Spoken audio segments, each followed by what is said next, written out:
since you're here, I thought it might be a good idea to talk to you about bones, muscles, and joints, specifically in our elbow. And the movement we'll be talking about today is a tennis serve.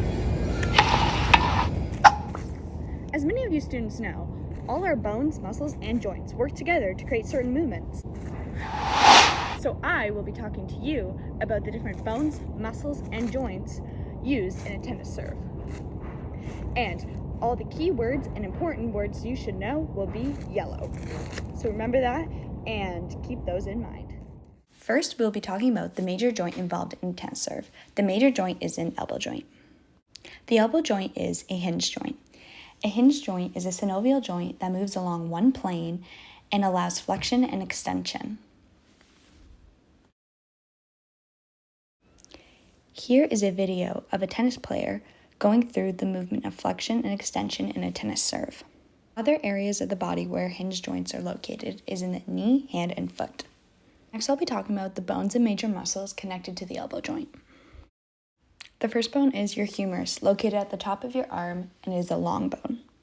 The second bone is your radius. It runs from the thumb side of your wrist up your arm and is a long bone as well. The third bone involved is your ulna, and it runs from the pinky side of your wrist up your arm and is a long bone as well. Next, I'll be talking about the major muscles involved. The first one, which you already know, is your bicep, located at the front of your arm. The next one is your tricep, located at the back of your arm. The next muscle we have not learned about, but is called the brachialis, which lies deeper in the bicep. The next muscle is the brachioradialis. It is located on the lateral or radial side of the forearm. The next muscle is the pronator teres, located on the posterior side of the arm in an anatomical position. So connected is the extensor carpi radialis brevis. This is also on the posterior side of the arm in anatomical position. The last muscle is the extensor digitorum, a superficial muscle located on the posterior side of the arm. Next, I'll be talking about vulnerability of joints. As you know, the elbow is a hinge joint. It does not offer a lot of motion, but it is quite strong. While there are other things that can happen, such as dislocation and tissue damage, or specifically an injury known as tennis elbow. Tennis elbow is caused by repetitive motions and causes muscle strains and puts stress on the tendons.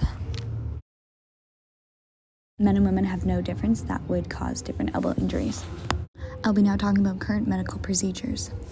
The first one is physiotherapy. Exercises will be given to you by your physiotherapist to help strengthen muscles located around the elbow joint. Next is elbow joint replacement surgery.